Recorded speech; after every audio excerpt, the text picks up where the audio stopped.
Hi everyone, कैसे आप सब। आई होप आप सब बहुत अच्छे होंगे। मैं श्रुति अजय गुप्ता, हेलो स्टडीज़, आपके अपने चैनल पे अगेन मोस्ट वेलकम करती हूँ आप सबका। आपके मैथ 2 का हम पार्ट 2 लेकर मैथ 2 का पूरा लेक्चर लेकर चले थे, मतलब सेकंड पार्ट आपका कंप्लीट हो चुका है। ठीक है, अब हम आज आपके सामने लेकर आए लेक्चर 1 मिसलेनियस एक्सरसाइज 2, आपके लास्ट में है, देखिएगा। ठीक है, हमने प्रॉमिस किया था कि आज आपको कंप्लीट कराएंगे, तो ठीक है, देखते हैं फिर। ठीक है, तो लेकिन एक बात और बता दें, आपको सब पता तो है कि हमने कंप्लीट करवा दिया। ठीक है, जो भी आपको कोई भी प्रॉब्लम होती है आप प्लेलिस्ट में जाइए, आपको सब कुछ अवेलेबल हो जाएगा। पूरा पार्ट 2 आपका कंप्लीट है। पार्ट 1 अभी हमने कंप्लीट नहीं करवाया है। पार्ट 1 का कुछ क्वेश्चन है, लेकिन अभी पार्ट 1 की ज़रूरत आपको नहीं, लेकिन हाँ फ्यूचर के लिए आपको उसकी भी ज़रूरत होगी, वो भी कंप्लीट करा देंगे। अभी आपके लिए मस्ट पार्ट 2 है, क्योंकि अभी एग्जाम्स में वही आने वाले हैं। सो हमने कंप्लीट करवा दिया है। आप बहुत अच्छे से उसका यूज़ कीजिए, बहुत अच्छे से पढ़ाई कीजिए। क्लियर है। ये मिसलेनियस प्रॉब्लम भी आपके 1, 2 या 3 लेक्चर में कंप्लीट हो जाएंगे। क्या है, थोड़े बड़े बड़े क्वेश्चंस रहते हैं तो थोड़ा जल्दी कंप्लीट नहीं होते, देखते हैं कितनी जल्दी होता है। ठीक है, अब हमें हड़बड़ी करने वाली बात तो है नहीं, चीज़ों को समझना ज़्यादा जरूरी है। सो स्टार्ट करते हैं। मिसलेनियस प्रॉब्लम में आप सबसे पहले क्वेश्चन देखिए। क्वेश्चन नंबर 1 क्या है आपका मिसलेनियस प्रॉब्लम में? Questions and there alternative answers are given, choose the correct alternative answer. मतलब क्वेश्चन भी गिवन है, अल्टरनेटिव आंसर्स भी है, ऑप्शन है। ठीक है, आपको चूज करना है। तो फर्स्ट क्या है आपका, find the circumference of a circle whose area is 1386 centimetre square. आपको सर्कमफरेंस ऑफ सर्कल का फॉर्मूला याद है कि नहीं? हाँ, याद है कि नहीं है? 2πr। तो आपको सर्कमफरेंस ऑफ सर्कल बताया, जिसका कि एरिया कितना है, एरिया ऑलरेडी आपको गिवन है। ठीक है, तो आपको कुछ ऑप्शन भी दिए, 132 सेंटीमीटर स्क्वायर है, 132 सेंटीमीटर है, 42 सेंटीमीटर है, 21 सेंटीमीटर स्क्वायर। एक छोटी सी बात ध्यान रखिएगा, आपसे क्या पूछा है? सर्कमफरेंस। ठीक है, तो आंसर आप इजीली निकाल सकते हैं। कैसे निकाल सकते हैं पता है? जो सेंटीमीटर स्क्वायर है ना, वो तो ऑलरेडी होगा ही नहीं, किसी भी तरह से नहीं हो सकता, ऑब्वियसली नहीं होगा। क्यों नहीं होगा? क्योंकि जो स्क्वायर में जो आंसर निकलता है वो एरिया का निकलता है। हमारा सर्कमफरेंस का यूनिट क्या है? वो सेंटीमीटर में निकलता है, सेंटीमीटर मीटर में निकलता है उसका आंसर। तो आपके कितने ऑप्शन है स्क्वायर में? 2। वैसे ही कट, अगर 2 या 3, ये भी ध्यान रखिए, अगर 4 ऑप्शन देते हैं और बहुत सारे 3 आपको स्क्वायर में मिलते हैं, एक ही आपका सेंटीमीटर या एक ही विदाउट स्क्वायर मिलता है, तो वही आपका सर्कमफरेंस का आंसर होगा। क्लियर है? आपको ज़्यादा मगजमारी करने की ज़रूरत नहीं होगी। लेकिन अभी देखते हैं, यहाँ पे यहाँ 2 टाइम्स है, यहाँ 132 सेंटीमीटर है एंड 42 सेंटीमीटर है। अगर आप एक तुक्का भी मारते हैं तो सेंटीमीटर पे मारिए, हो सकता है सही हो जाए, है ना। कभी कभी अंधेरे पे चलाया गया तीर भी ना सही निशाने पे जाके लग जाता है। ज़्यादा कोशिश करने की ज़रूरत नहीं है, हमें तो प्रैक्टिस ही करना पड़ेगा। तो ठीक है, इसके देखते हैं, इसे सॉल्व करते हैं। तो सबसे पहले तो देखिए, area of a circle already आपको गिवन है। क्या है एरिया ऑफ अ सर्कल? ये फर्स्ट है आपका। एरिया ऑफ अ सर्कल क्या है आपका? क्या गिवन है? 1386 सेंटीमीटर स्क्वायर, ये आपको गिवन है। ठीक है, तो एरिया ऑफ अ सर्कल का फॉर्मूला क्या है? πr स्क्वायर, पता है ना। सॉल्व करेंगे फिर। हमें क्या चाहिए? πr स्क्वायर है। हमें क्या चाहिए? सर्कमफरेंस। ठीक है, हाँ, find the circumference of a circle whose area is 136। तो सर्कमफरेंस का आपको फॉर्मूला पता है ना, 2πr। तो ये ध्यान रखिए, पाई की वैल्यू तो ऑलरेडी ये करेंगे, सर्कमफरेंस चाहिए तो हमको आर की वैल्यू तो चाहिए, निकालते हैं आर की वैल्यू। तो 22/7, ठीक है, multiply by r square. Area of a circle में से ही तो निकालेंगे ना, क्योंकि एरिया ऑफ अ सर्कल आपका गिवन है, पाई की वैल्यू आपको गिवन है, हमें आर स्क्वायर चाहिए, फाइंड करना है, निकालते हैं। तो अगेन अब ये देखिए, ये आर स्क्वायर इधर है और क्या है ये? Area of square. तो ये आपका एज इट इज रहेगा। ये 7 जो डिनोमिनेटर में है वो न्यूमरेटर में चला जाएगा, मतलब इधर मल्टीप्लिकेशन में चला जाएगा, और ये ऊपर किस में है? न्यूमरेटर में है, तो ये डिनोमिनेटर में चला जाएगा। हो गया क्लियर? हो गया। तो अब देखिए, अब हमें क्या करना है, इसे सॉल्व करेंगे। 22 से अगर इसे सॉल्व करते हैं, ठीक है, तो 22 से ये कितने बार में जाएगा? 22 6 132 होता है। हाँ, 22 6 132 होता है। कितना बचा? 6 बचा। 22 3 63 हो गया। तो क्या निकलेगा? 63 में से आप 7 को मल्टीप्लाई करेंगे तो आपका आंसर निकलता है 441।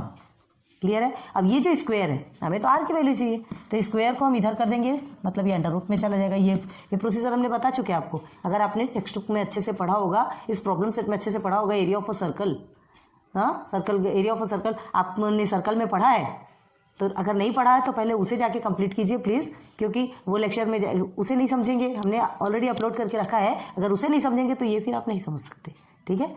क्योंकि बार बार इतना बेसिक क्लियर करवाना अब हमारे बस की बात नहीं होगी, बहुत अच्छे से बताया है। आप जाइए प्लेलिस्ट में ढूंढिए और फिर उसके बाद इधर आइए, ठीक है ना। आर, अब ये हमें ये रूट हटाना है, मतलब ये किसका स्क्वायर है ये देखना है, सीधे सीधे 21 का स्क्वायर है ना ये, आर इज इक्वल टू 21, निकल गई आर की वैल्यू, ठीक है। अब हमें क्या फाइंड करना है, सर्कमफरेंस ऑफ सर्कल, ठीक है, मिल गई ना हमें आर की वैल्यू।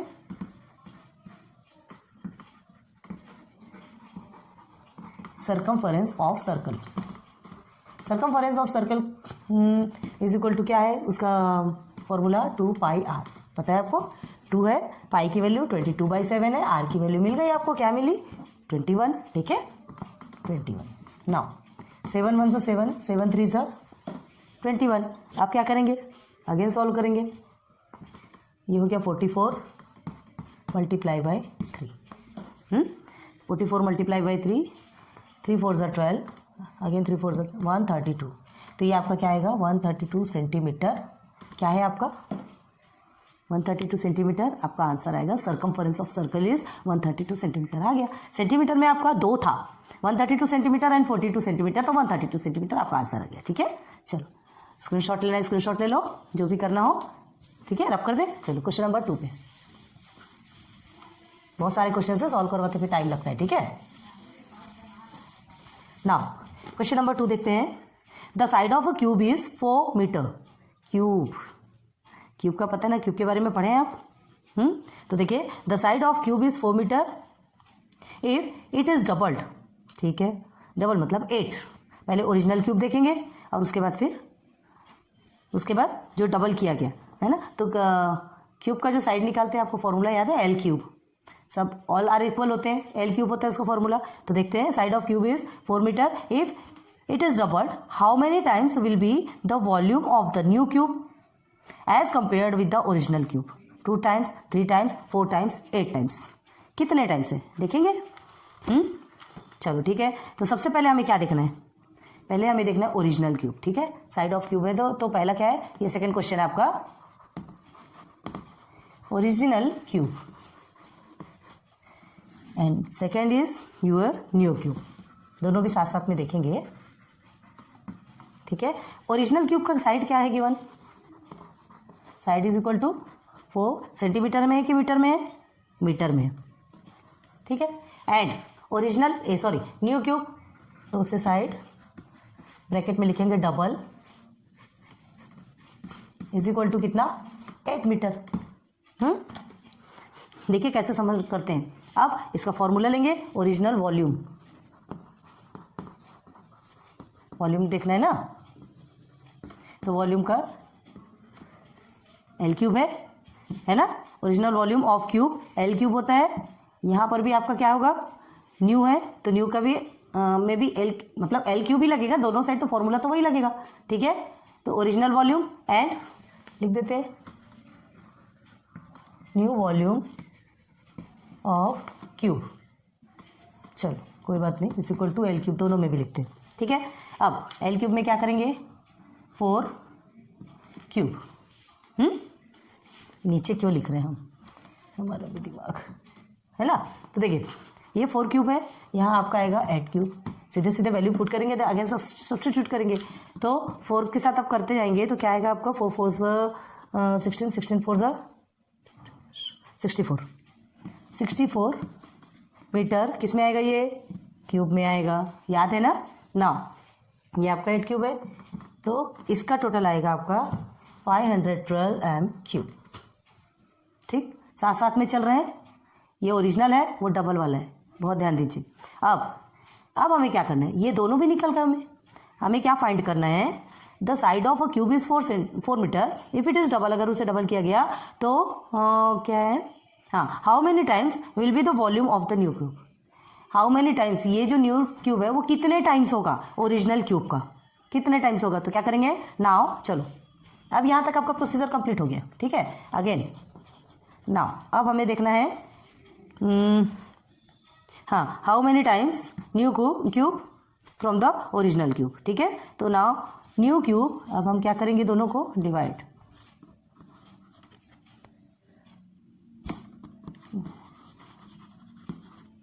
अपॉन ओरिजिनल वॉल्यूम, ठीक है। ध्यान दीजिएगा, ये new volume upon original volume, तो अब आपका कितना निकलता है, न्यू वॉल्यूम कितना है आपका 512 मीटर क्यूब और ये आपका 64 है, ठीक। दोनों को डिवाइड करेंगे, आप दोनों को डिवाइड करेंगे तो आपका आंसर कितना होगा 64, 8 से डिवाइड करेंगे, 8 8 तो 64, ठीक है। देन इसे डिवाइड करेंगे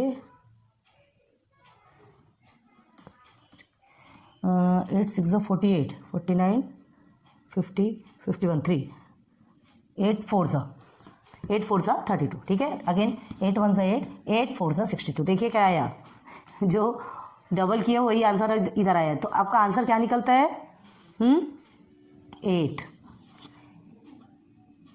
क्या निकला आपका आंसर 8, क्यूब का देख रहे हैं तो क्या निकलेगा 8 टाइम्स, मतलब कितने टाइम्स पूछ रहे हैं, तो ये हो गया आपका 8 times, okay. Just a minute, okay, तो ये समझ में आ गया 8 टाइम्स। आपका क्वेश्चन में कितने ऑप्शन है, 2 times, 3 times, 4 times and 8 times, आ गया आपका आंसर, है ना। तो इट मीन्स क्या लिखेंगे आप, यहाँ पर लिख के दिखाते हैं आंसर, देयरफॉर, ठीक है, सीधे सीधे लिखेंगे, पहले तो लिखिए न्यू वॉल्यूम, ठीक है। New volume is, therefore new volume is, क्या आएगा आपका 8 times of the original cube,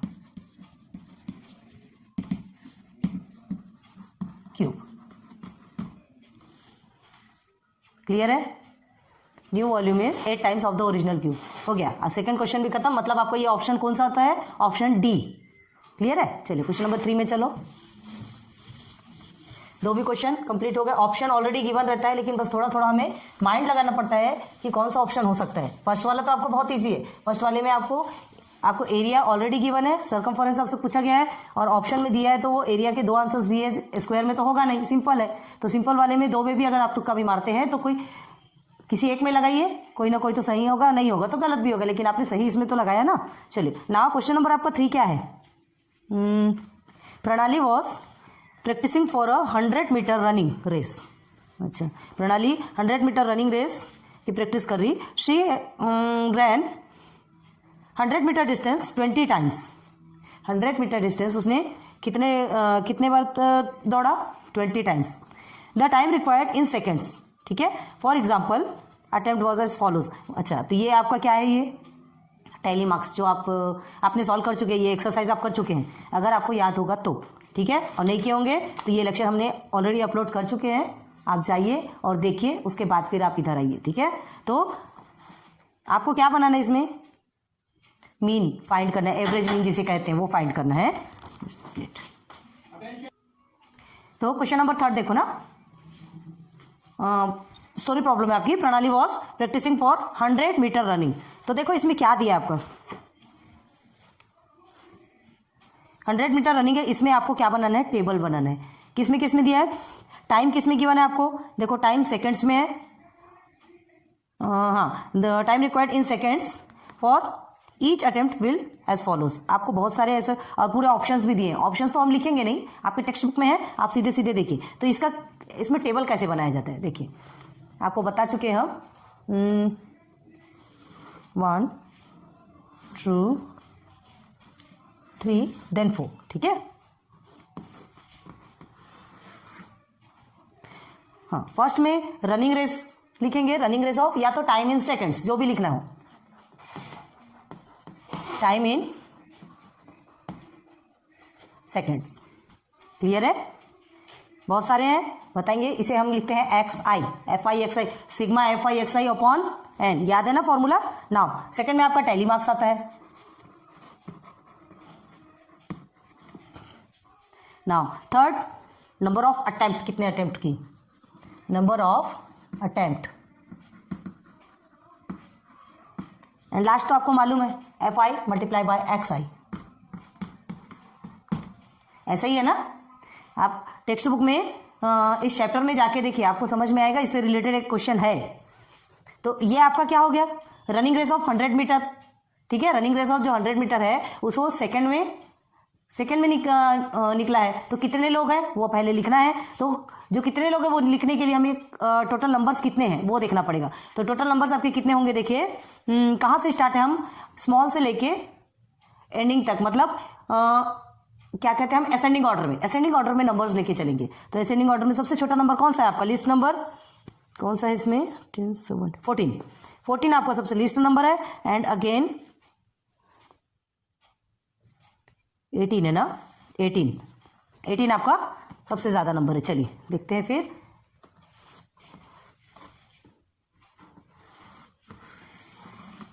ये आपका number of attempt in the sense आपका FI, ठीक है, जिसको कि फ्रीक्वेंसी बोलते हैं। आप फर्स्ट में आपका 14 है सबसे लीस्ट नंबर, देन 15 है, 15 भी है, 16, 17 and 18 all are given here, ठीक है। ये हो गया आपका पूरे नंबर्स। अब ये नंबर्स हाउ मेनी टाइम्स, कितने टाइम्स ये नंबर्स आए हैं।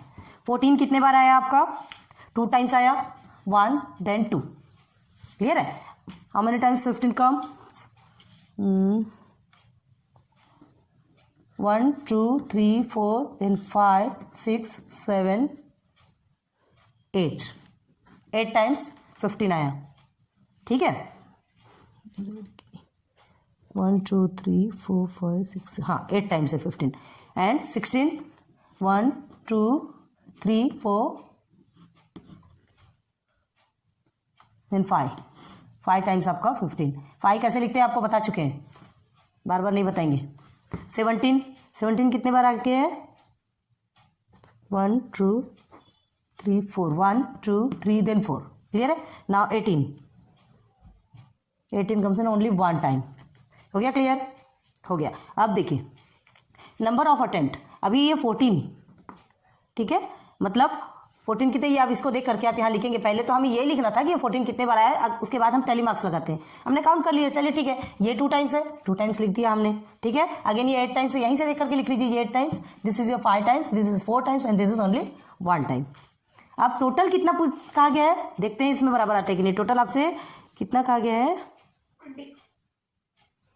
Distance 20 times. तो ये अगर 20 आता हो तो ही सही होगा, नहीं तो गलत है। देखते हैं, ये 10 एंड 5 5 10 20, तो n इज इक्वल टू 20, आ गया, clear. Now FI XI 2 multiply by 14, again 8 multiply by 15, again 5 multiply by 16, 4 multiply by 17 and 1 multiply by 18, ठीक है। आप डायरेक्ट भी लिख सकते हैं मल्टीप्लाई करके, हम आपको समझाने के लिए बता रहे कि प्रोसीजर कैसा होता है। समझा तो चुके हैं आपको, प्रॉब्लम्स जब आपकी प्रॉब्लम्स चल रही थी, स्टोरी प्रॉब्लम्स चल रही थी, जब आप प्रैक्टिस सेट में थे उसमें समझा चुके हैं, लेकिन फिर भी आपको समझने के लिए बताते हैं। तो ये हो गया। अब इसके आपको आंसर्स निकालना है। 14 2 आपका होता है 28, हम डायरेक्ट लिख रहे हैं, सॉल्व करके है। नाउ ये हाँ 8 टाइम्स ना, 15 8 120, क्लियर है। 16 5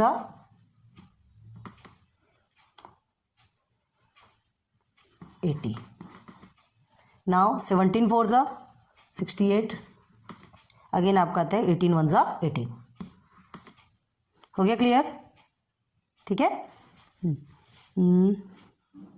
FI XI आपका टोटल कितना आएगा, FI XI सीधे आप लिखेंगे इसको, FI XI 2 देन 2 4 16 1, ठीक है, 314, क्लियर है। 314 इज योर क्या आएगा आपका FI XI, ये आपका होता है सिग्मा FI XI। अब आपको इसका फॉर्मूला तो पता होगा, है ना, sigma FI XI upon n, clear है। चलिए देखते हैं, sigma FI XI upon n आपको नीचे तो दिखेगा नहीं, अब ये पोर्शन हम रब करते हैं, यहीं पर दिखेगा आपको। Now formula is sigma FI XI, average जो मीन निकालते हैं, ठीक है, मीन जिसे हम ऐसा लिखते हैं x बार, इसे भी रब करते हैं, आपको अच्छे से समझाते हैं। अब ये चीज़ें आपको समझ में आ गई होगी तो हम इसे रब कर रहे हैं।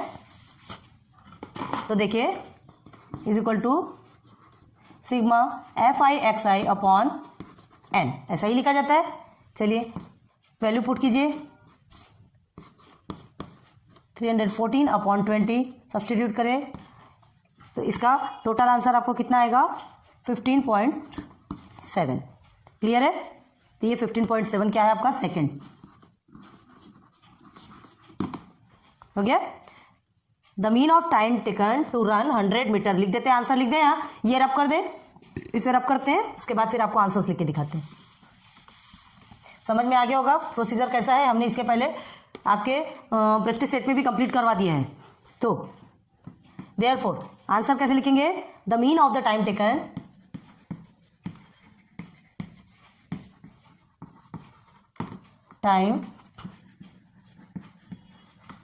The mean of the time taken to run कितने मीटर 100 मीटर, ठीक है,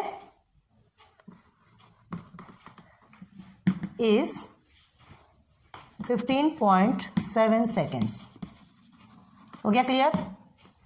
यहाँ आपके थर्ड क्वेश्चन, 3 क्वेश्चंस क्लियर हो गए आपके, ठीक है। चलो अगेन रब करते हैं, फोर्थ क्वेश्चन पे चलिए।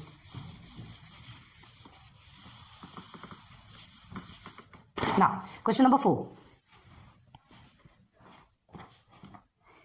ट्राइंगल DEF एंड LMN, ठीक है, are congruent in the corresponding EDF corresponds to LMN. Write the pairs of congruent sides and congruent angles in the correspondence.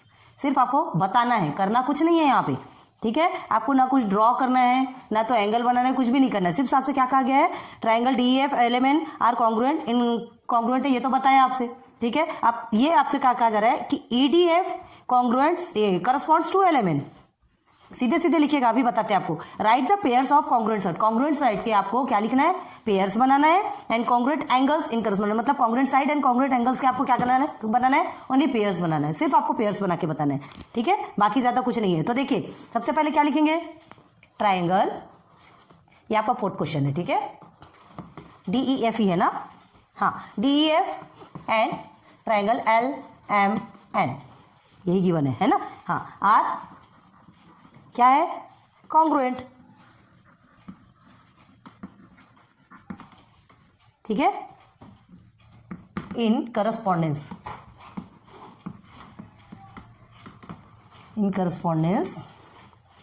क्या है आपका, EDF करस्पॉन्ड्स टू LMN, यही है ना आपका, EDF हाँ करस्पॉन्ड्स टू LMN। बस आपको सीधे सीधे क्या करना है, पेयर बनाना है।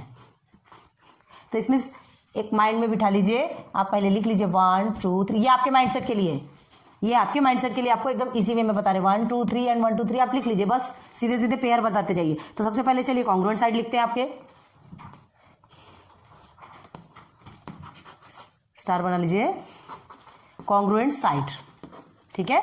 तो कॉन्ग्रुएंट साइड आपके क्या क्या लिखेंगे, कितने कितने कितने लिखने बोले आपको, write the pairs of the congruent side and angles in the correspondence. चलो पहले कॉन्ग्रुएंट साइड, तो देखिए सिंपल वे, ये आपका एक पेयर बन गया ED एंड LM, ठीक है। तो क्या लिखेंगे, ED नंबर 1 बनाइए, side ED congruent to side LM, number 1 हो गया। नंबर 2, अब इसे हटा दीजिए, DF एंड MN, जो लिखा है बिल्कुल जैसा है आपको वैसा ही लिखना है, DF is congruent to MN। Now third, अब इसे हटाइए आप, ठीक है, EF is congruent to LN, EF congruent to LN, हो गया complete, this is your congruent side.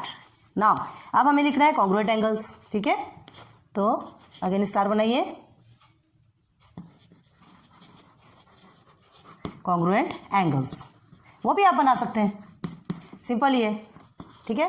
Number 1, अब यहाँ पे अगेन हमने 1 2 3 लिखा है, तो देखिए क्या करना है, angle E is congruent to angle E is congruent to angle L।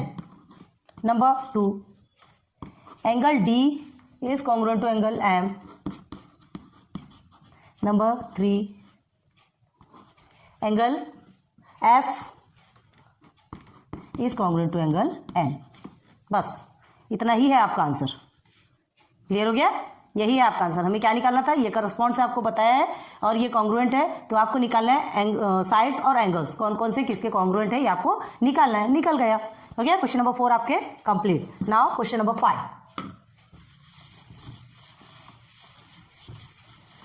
चीज़ें इजी है, पढ़ने में थोड़ा सा माइंड बिल्कुल वहीं लगा के रखोगे तो चीज़ें जल्दी समझ में आती है। कभी कभी इंसान घूम जाता है कि आखिर क्वेश्चन क्या पूछा है। ठीक है, तो चलिए अब एक क्वेश्चन नंबर 5 देखते हैं। इन क्वाड्रिलेटरल क्वेश्चन नंबर 4 है। The cost of a machine is ₹2,50,000। एक मशीन है 2,50,000 की है। ठीक है, it depreciates at the rate of 4% per annum. Find the cost of machine after 3 years. ठीक है, चलो कॉस्ट ऑफ मशीन आपकी कितनी है? 2,50,000। इससे रिलेटेड एक क्वेश्चन आपको बताया था, आप टेक्स्ट बुक में इसके प्रैक्टिस सेट में जाके देखिए, आपको कुछ समझ में आएगा। सेम है। और it depreciate at the rate of 4% per annum. अब देखिए ये डेप्रिशिएट भी आपको, डेप्रिशिएट का मीन्स क्या होता है? डेप्रिशिएट देखिए, कोई भी चीज़ें आप खरीदते हैं, मशीन खरीदते हैं, कोई भी मशीनी चीज़ें खरीदेंगे, ठीक है, तो वो आपका क्या होगा, यूज़ करते करते करते क्या होती है वो चीज़, उसका रेट डाउन होने लगता है। मतलब वो अब यूज़ हो गई तो कोई भी उस रेट पे तो नहीं खरीदेगा। After 2 years 3 years 4 years 5 years जैसे भी आप उसको बेचेंगे तो क्या उसी रेट पे जाएगा? क्या नहीं, वो रेट कम हो जाएगा। डिप्रिशिएट मतलब आपको बताया था, अगर चीज़ें इंक्रीजिंग ऑर्डर में रहता है तो आपका पॉजिटिव में रहता है, अदरवाइज निगेटिव में चला जाता है। तो डिप्रिशिएट मीन्स निगेटिव, मतलब रेट कम हो रहा है, डिक्रीज हो रहा है, तो डिप्रिशिएट मतलब आपका वो जो परसेंट है वो निगेटिव में जाएगा। ठीक है, तो चलिए निगेटिव में जाएगा का मतलब बताया था आपको फॉर्मूले में, जो आप पॉजिटिव लेते हैं उसको आप निगेटिव में लेंगे, बताते आपको बता चुके हैं, ज़्यादा बताने की जरूरत तो नहीं है ना। अब इसका देखिए 4% पर एनम है। कॉस्ट क्या बोला गया मशीन का? Cost of machine. ठीक है, आपका क्वेश्चन नंबर 4 है, इसे बताएंगे फिर वीडियो स्टॉप करते हैं। Cost of machine, cost of machine कितनी है? इज इक्वल टू, इसे हम प्रिंसिपल भी कह सकते हैं, 2,50,000। क्लियर है? अगेन उसके बाद फिर क्या है, रेट। ठीक है, depreciate at the rate of, तो रेट आपका कितना हो जाएगा? रेट 4 PCPA है, 4 PCPA है। इसे हम क्या लेंगे? इसे हम निगेटिव में लेंगे, मतलब ये आपका हो गया -4। रेट ऑफ इंटरेस्ट आपका माइनस में चला गया। क्लियर है? नाउ अब आपका टाइम कितना गिवन है? 3 ईयर्स गिवन है। अगेन आपका रहेगा अमाउंट। ठीक है, तो ये डेप्रिशिएट प्राइस, ठीक है, depreciate price of the machine after 3 years, amount उसमें निकलेगा ना।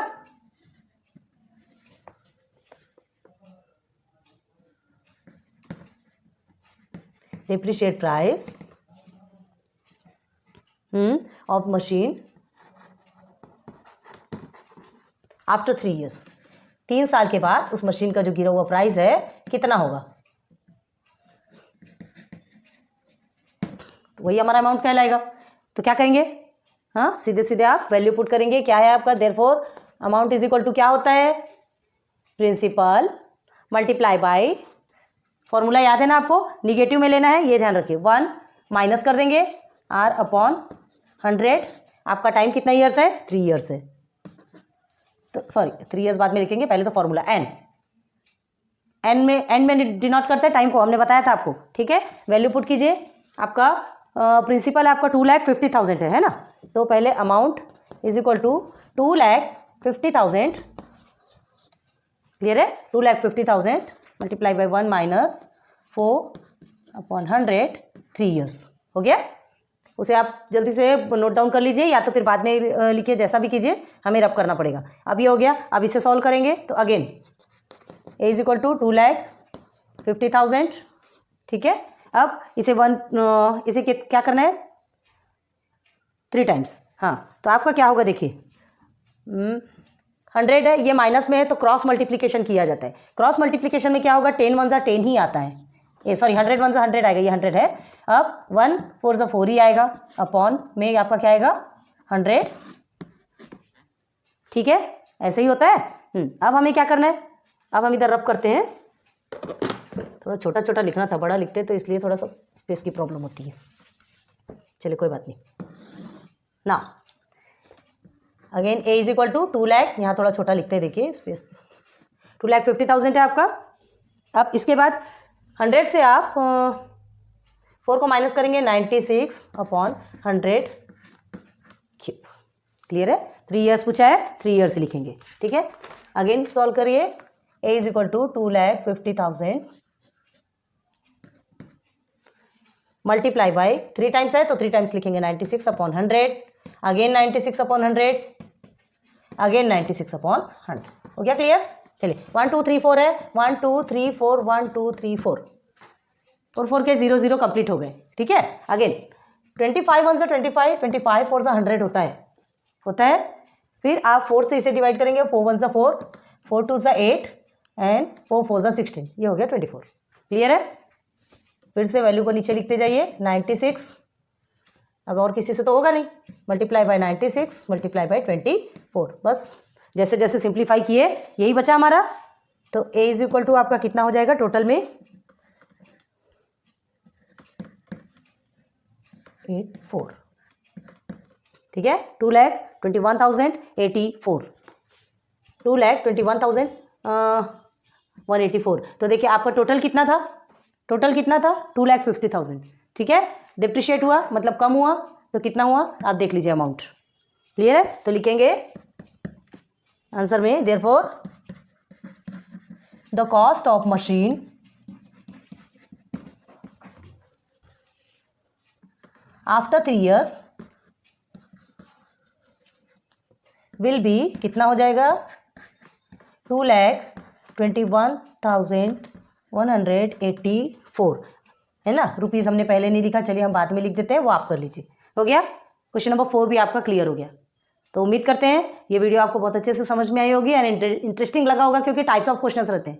एक ही टाइप के क्वेश्चन सॉल्व करते करते बोर होने लगता है, टाइप्स ऑफ क्वेश्चन सॉल्व किए तो इंटरेस्ट भी आता है। तो चलिए आज हमने 4 टाइप्स ऑफ क्वेश्चन किए, समझ लीजिए आपके टेक्स्ट के क्वेश्चन हैं, बहुत IMP क्वेश्चन है। इन चीज़ों को आप बहुत अच्छे से समझेंगे, आपको सारी प्रॉब्लम्स का सॉल्यूशन यही मिल जाएगा। तो 4 क्वेश्चन हमने बताया, इसके बाद फिर से नेक्स्ट लेक्चर पे लेके हमने क्या कहा, हड़बड़ी नहीं करना है, धीरे धीरे करके सॉल्व करेंगे। तो ये आपके 4 क्वेश्चन हो गए। लेक्चर नंबर 2 में अगेन आपके लिए लेकर के आएंगे। तब तक के लिए गुड लक, गुड बाय।